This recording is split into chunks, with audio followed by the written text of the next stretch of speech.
कहानी गोल्ड के सभी सुनने वालों को मेरा प्यार भरा नमस्कार। आइए दोस्तों सुनते हैं गीता शर्मा जी की लिखी कहानी नीला शॉल। दोस्तों, डॉक्टर गीता शर्मा जी एक प्रतिष्ठित लेखिका हैं जो मुख्य रूप से हिंदी साहित्य और सामाजिक सरोकारों, विशेषकर विकलांगता विमर्श पर अपने कार्यों के लिए जानी जाती हैं। उन्होंने विकलांगता केंद्रित साहित्य के विकास में महत्वपूर्ण भूमिका निभाई है। उन्होंने न केवल विकलांग व्यक्तियों को केंद्र में रखकर कहानियां लिखी हैं, बल्कि इस विषय पर अन्य लेखकों की रचनाओं का संकलन भी किया है। तो आइए सुनते हैं उन्हीं की लिखी एक खूबसूरत कहानी नीला शॉल।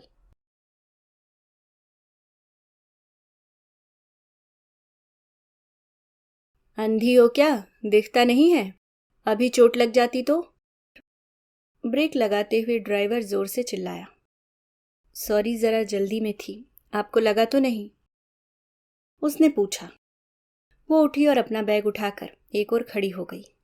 तभी एक बस आई और वह बस में चढ़कर वहां से चली गई। उसका गुस्सा और बढ़ गया, पर वह क्या कहता।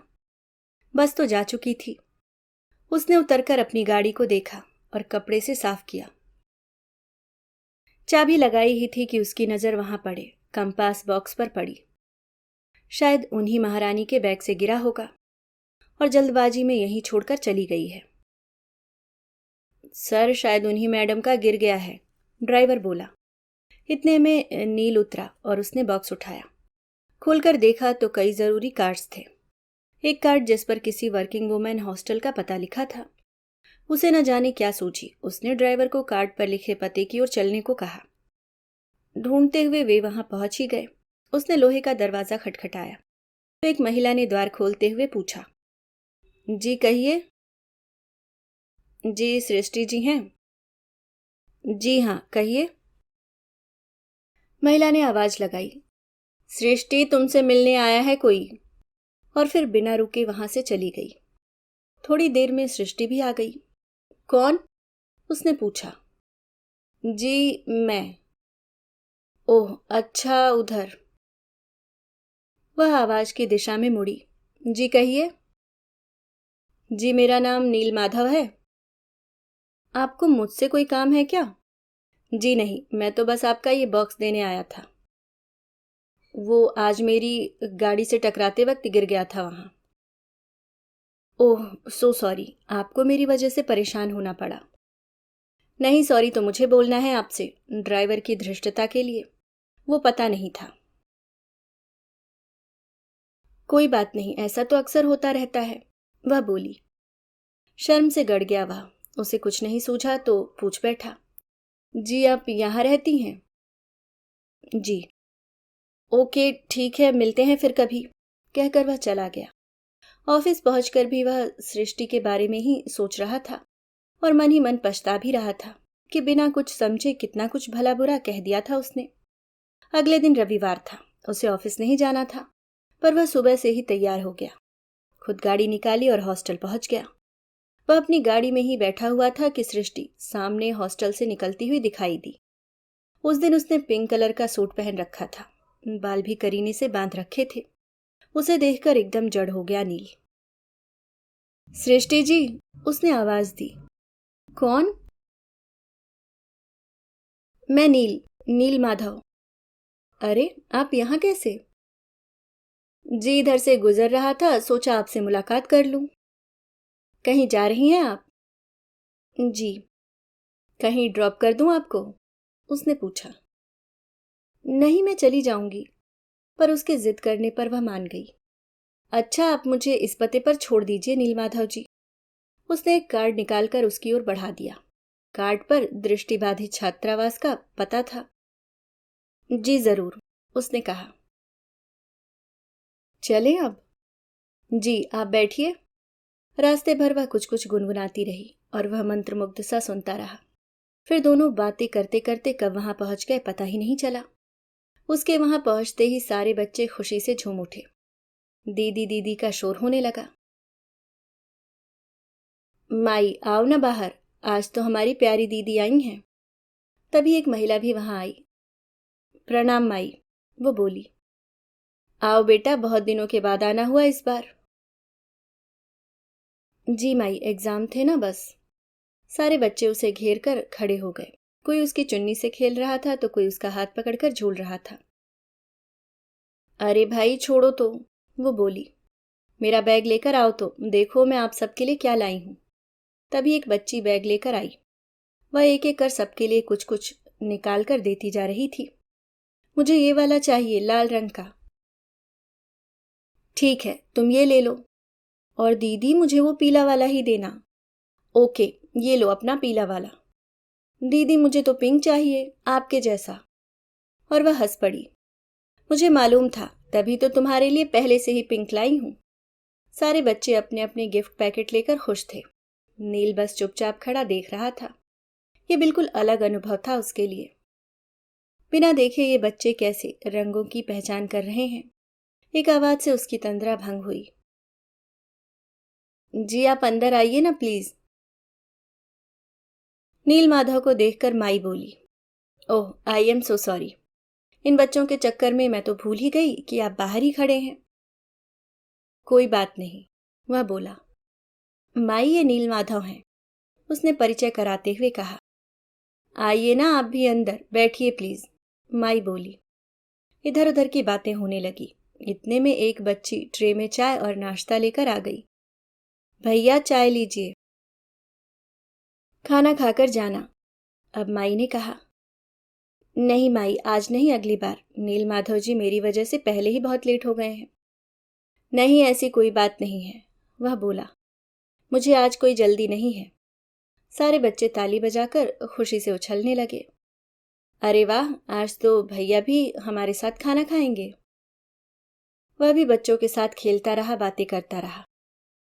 उसे बहुत मजा आ रहा था, नया अनुभव हो रहा था उसे। अपनी कमी में भी ये बच्चे कितने खुश हैं। सृष्टि माई के साथ काम में हाथ बटा रही थी। फिर सबने मिलकर खाना खाया। अंताक्षरी खेलने में और गपशप में समय का पता ही नहीं चला। यहाँ आकर तो समय का पता ही नहीं चलता है। अब हमें चलना चाहिए, शाम होने वाली है, वह बोली। सबसे विदा लेकर वह गाड़ी में बैठ गई। मुझे किसी बस स्टॉप पर ड्रॉप कर दीजिए आप, मैं हॉस्टल की बस ले लूंगी।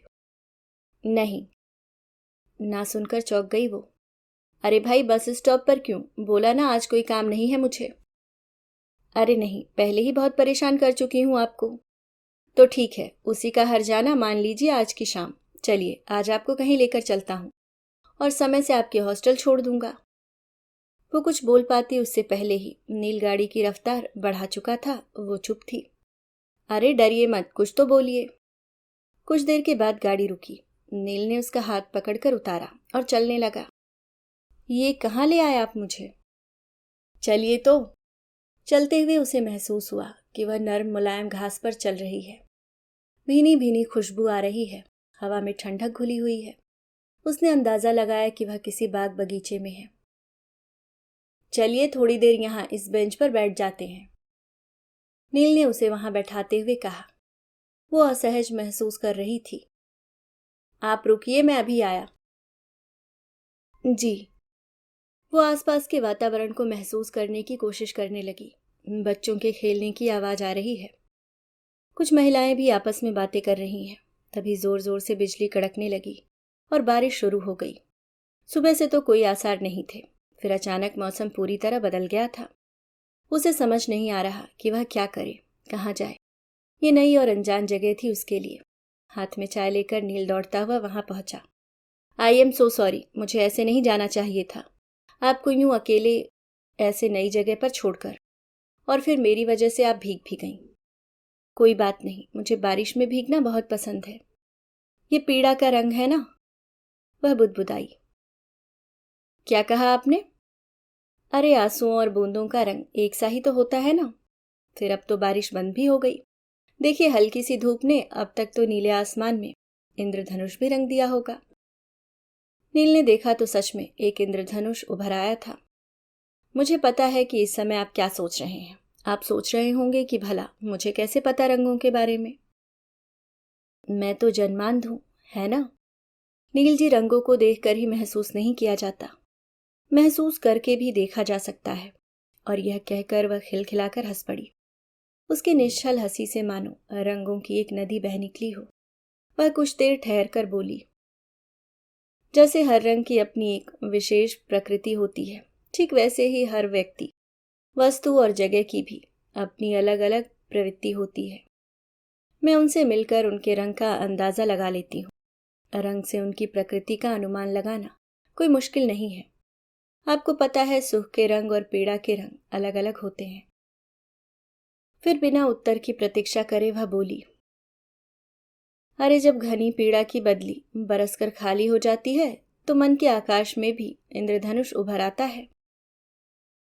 वह अभी भी बिना रुके बोलती जा रही थी और वह मंत्रमुग्ध हो बस सुन रहा था। हर रंग कहानी कहता है, हर रंग की अपनी कविता है।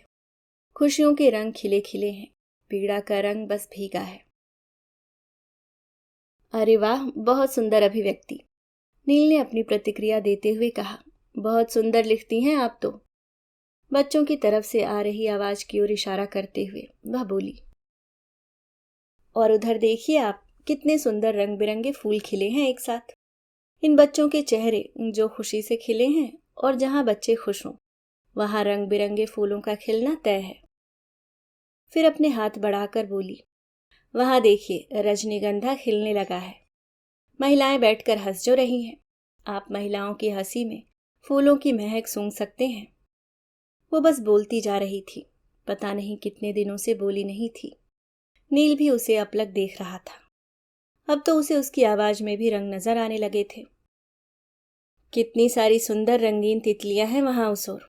लड़कियों की खिलखिलाहट सुनाई दे रही है ना आपको। फिर वह बेंच से उठी और हाथ फैलाकर रिमझिम फुहार को पकड़ने का प्रयास करने लगी। और ये देखिए, पैरों के नीचे की नर्म मुलायम घास कितना सुकून देने वाली है, जैसे कोई पिता अपने बच्चों की राह को आरामदायक बना रहा हो।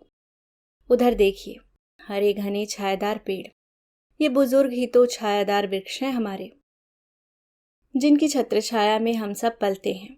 क्यों, सही कहा ना मैंने? क्या हुआ, बताइए तो सही। मैं ही बोले जा रही हूं, आप भी तो कुछ बोलिए ना। नील ने उस ओर नजर घुमाई तो देखा बहुत सुंदर रंग बिरंगे फूल खिले हुए थे। वह कुछ समझ ही नहीं पा रहा था कि क्या बोले। सिर्फ उसकी बातों से झलक रही उसकी खुशियों के रंगों को देखता रहा।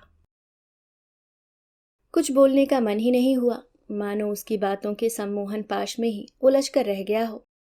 रंगों को इस तरह से तो पहली बार ही देखा था उसने। सपने देखते हैं आप? जी, सपने तो सब देखते हैं। किस रंग के? उसने पूछा तो नील चुप रहा। अरे कुछ तो बोलिए आप, मैं ही बोले जा रही हूं तब से। नहीं, आज मैं सिर्फ सुनना चाहता हूं आपको। क्या कह रही थी आप सपनों के बारे में? सपनों के भी रंग होते हैं, और हम लोगों की आंखों में भी सपने रंगीन ही आते हैं। यह कहकर वह जोर से हंस पड़ी। फिर कुछ रुक कर कविता के अंदाज में बोली, बिल्कुल सतरंगी अतरंगी से सपनों के होते हैं रंग, कभी बिखर कर छलकें तो आंसू बनकर बेरंगी रंग। आपको कौन सा रंग अच्छा लगता है? उसने नील की ओर मुड़कर पूछा। आसमानी नीला मुझे बहुत सुंदर लगता है, इसलिए नहीं कि मेरा नाम नील माधव है, बल्कि इसलिए कि अनंत संभावनाओं का रंग होता है नीला रंग। उसने हंसकर उत्तर देते हुए कहा। और आपका पसंदीदा रंग कौन सा है? सफेद चांद सा धवल शांत रंग, उसने धीरे से कहा। वो दोनों बातों की रंगीन दुनिया में डूब चुके थे। काफी समय हो गया था, लगभग रात हो चली थी। नील ने कहा, चलो तुम्हें हॉस्टल छोड़ देता हूं। उसे वहां ड्रॉप करके घर पहुंचा, पर उसके दिमाग में बस सृष्टि की बात गूंज रही थी। सीमाएं तो होती हैं बस देह की, मन के बांध कहाँ होते हैं। जो फलक पर उगता चांद देख ले, वो कैसे दृष्टि बाधित। जो विहगों से संवाद साध ले, वो कैसे वाणी वंचित। जिसको सुनता हो भ्रमर गीत, वो कैसे श्रवण सुन। जिसने सीखी हो प्रेम की भाषा, उसको कैसा मनोविकार। जो मन नभ को सतरंगी रंग दे, उसको काहे का अवसाद। सो नहीं पाया वह। एक नया सा एहसास उसे घेरे हुए था। एक अजीब सी बेचैनी थी। उसने रात के अंधेरे में रंगों को महसूस करने का प्रयास किया, लेकिन घबरा कर उठ गया। अगले हफ्ते से पहले तो मुलाकात संभव नहीं थी। उसे काम से बाहर भी जाना था। रविवार सुबह होते ही नील ने उसे फोन किया। मिल सकते हैं हम? आज रविवार है और मुझे बच्चों से मिलने जाना है। वहां तो मैं भी चलूंगा, प्रॉमिस करके आया था उन्हें। तो ठीक है, आप तैयार रहिए, मैं पहले आपको पिक करता हूँ, फिर साथ में चलेंगे। वह तय समय से पूर्व ही वहां पहुंच गया था और बाहर गाड़ी में ही उसका इंतजार करने लगा। वह हॉस्टल से निकली तो उसे ऐसा लगा मानो बादल से चांद बाहर निकल आया हो। आज उसने सफेद रंग की साड़ी पहनी थी, बालों में मोंगरे के फूल टके थे। हमेशा की तरह बहुत सुंदर लग रही थी। उसने आवाज दी तो वह आवाज की दिशा की ओर घूम गई। उसने दरवाजा खोलकर उसे बैठाया। आइए प्लीज। बहुत प्यारी लग रही थी, वह भी और उसकी बातें भी। उसके चेहरे पर एक मोहक मुस्कान थी। पूरा दिन बच्चों के साथ बिताकर वह लौट रहे थे। कुछ मांगूं आपसे, मना तो नहीं करेंगी आप? नील ने पूछा। जी कहिए। आपको आज एक नई जगह लेकर जाना चाहता हूं। फिर उसके मौन को उसकी स्वीकृति मान उसने गाड़ी झील की ओर जाने वाली सड़क पर दौड़ा दी। रविवार के कारण बहुत चहल पहल थी वहां। वह दोनों भी एक सीढ़ीनुमा पत्थर पर बैठ गए। कैसी लगी आपको यह जगह? झील को छूकर आती ठंडी हवाएं वहां का पता दे रही थीं उसे। काफी शांति है यहाँ, बहुत सुंदर ही होगी। जी हाँ, बस नीला रंग छाया हुआ है दूर क्षितिज तक।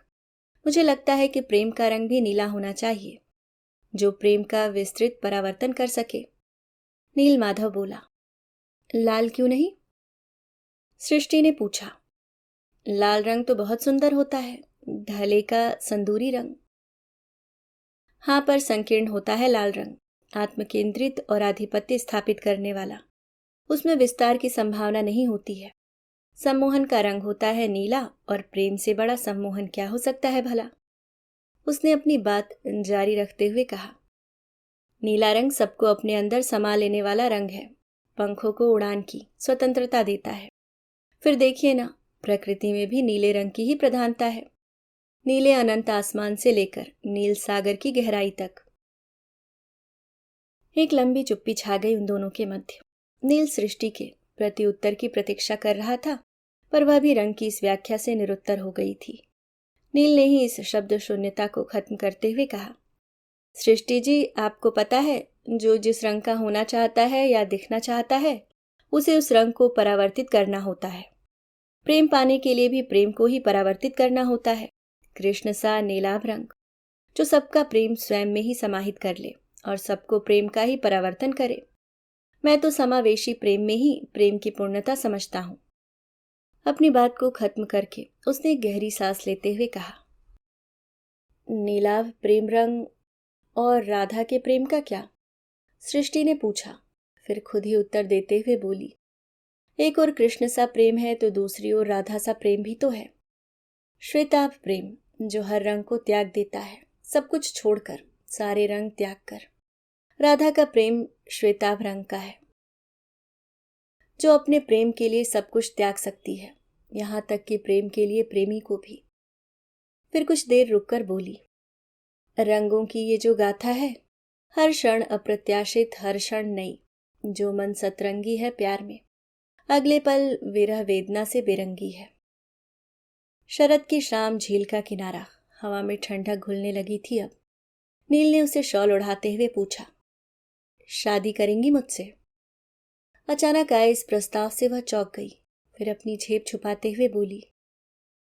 Love is blind, but that does not mean that you should love a blind. Neither love is blind nor I am proposing to a blind. Understand? नील की तल्ख आवाज से उसके इरादे जाहिर हो रहे थे। आपके साथ रहकर इतना तो जान चुका हूं कि हर रंग और हर रिश्ते की बहुत सुंदर समझ है आपको। रंग अंधत्व नहीं है, मुझे भी प्रेम का रंग समझ गया हूं। सोच लीजिए, एक अंधी लड़की से शादी करने के बारे में परिवार और समाज क्या कहेगा? फिर आप एक सफल अधिकारी हैं। मेरे जीवन की सफलता अफसर बनने में नहीं, एक अच्छा इंसान बनने में है। और यदि मुझ जैसे रंगहीन व्यक्ति के साथ रहने में आपको कोई आपत्ति न हो तो। नील की आवाज में अभी तक गंभीरता बनी हुई थी। वातावरण में एक नीरव शांति छा गई। शरद पूर्णिमा की रात, आज चांद भी और दिनों से ज्यादा सुंदर लग रहा था। धीरे धीरे श्वेत चांद नीली झील में उतरने लगा और नीली झील सफेद चांदनी से जगमगा उठी।